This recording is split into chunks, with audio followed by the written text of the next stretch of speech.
Channel को subscribe करें और बेल आइकन जरूर प्रेस करें ताकि कोई भी वीडियो मिस ना हो। वीडियो को अंत तक देखें और पसंद आए तो लाइक एंड शेयर जरूर करें। हरे कृष्णा। दुर्योधन की माता गांधारी ने श्री कृष्ण को श्राप दिया था।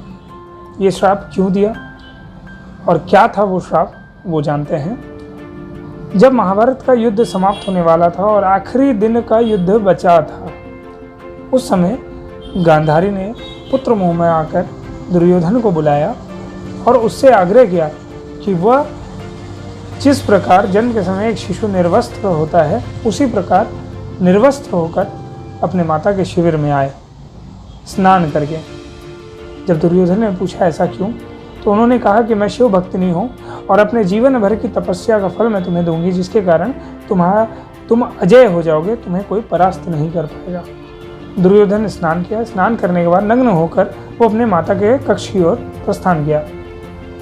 श्री कृष्ण को यह बात पहले से पता थी, तो उन्होंने रास्ते में दुर्योधन को रोका और रोककर उसे समझाने लगे कि हे दुर्योधन, तुम वयस्क हो और वयस्क को ये शोभा नहीं देता कि वो अपनी माता के कक्ष में निर्वस्त्र होकर जाए। भले ही माता के लिए ये कोई बहुत बड़ी बात नहीं है कि वो अपने पुत्र को निर्वस्त्र देखे, लेकिन तुम तो वयस्क हो, तुम्हें इस बात को समझना चाहिए कि अपने माता के कक्ष में निर्वस्त्र होकर न जाए इस उम्र में। अतः मैं तुमसे विनती करता हूँ, मैं तुमसे आग्रह करता हूँ, अपने शरीर के गुप्तांगों को ढको और ढक कर ही माता के पास जाओ ताकि उन्हें शर्मिंदा न होना पड़े।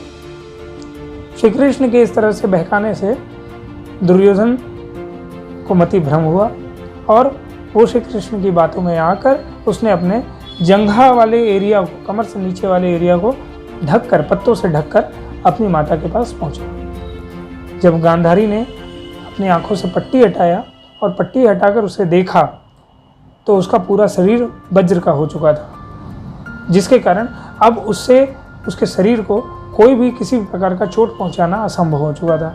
किंतु श्री कृष्ण के छल के कारण जो एरिया, जो गुप्तांग और जांघ का एरिया है, जो दुर्योधन ने ढक लिया था, वो एरिया कमज़ोर रह गया। और कमज़ोर रह जाने के कारण गांधारी को बहुत ज़्यादा क्रोध आया कि उसने आदेश देने के बाद भी उसके पुत्र ने उसके आदेश का पालन नहीं किया। जब उसने पूछा कि उसने ऐसा क्यों किया, तब दुर्योधन ने बताया कि श्री कृष्ण उन्हें रास्ते पर मिले और उनके कहने पर, उनके समझाने पर दुर्योधन ने अपने अंगों को वस्त्र से ढक लिया था। इस पर गांधारी बहुत ज़्यादा क्रोधित हुई। जब थोड़ी देर बाद श्री कृष्ण गांधारी के शिविर में आए आशीर्वाद लेने के लिए, उस समय गांधारी का आक्रोश बहुत तेज था श्री कृष्ण पर और उन्होंने श्री कृष्ण को गुस्से में श्राप दे दिया। श्राप इस प्रकार दिया कि जिस प्रकार तुम्हारे कारण मेरे पूरे वंश का नाश हो गया, मेरे 100 पुत्रों का नाश हो गया, उसी प्रकार तुम्हारा जो यदु वंश है, जो यादव कुल है, वो आपस में लड़कर एक दूसरे से घृणा करके और एक दूसरे से सिविल वार में एक दूसरे को मारेंगे और पूरा का पूरा यदु वंश समाप्त हो जाएगा। श्री कृष्ण ने बहुत ही विनम्रता के साथ उस श्राप को स्वीकार किया और इसी कारण उनके यादव कुल का नाश हो गया। हरे कृष्ण।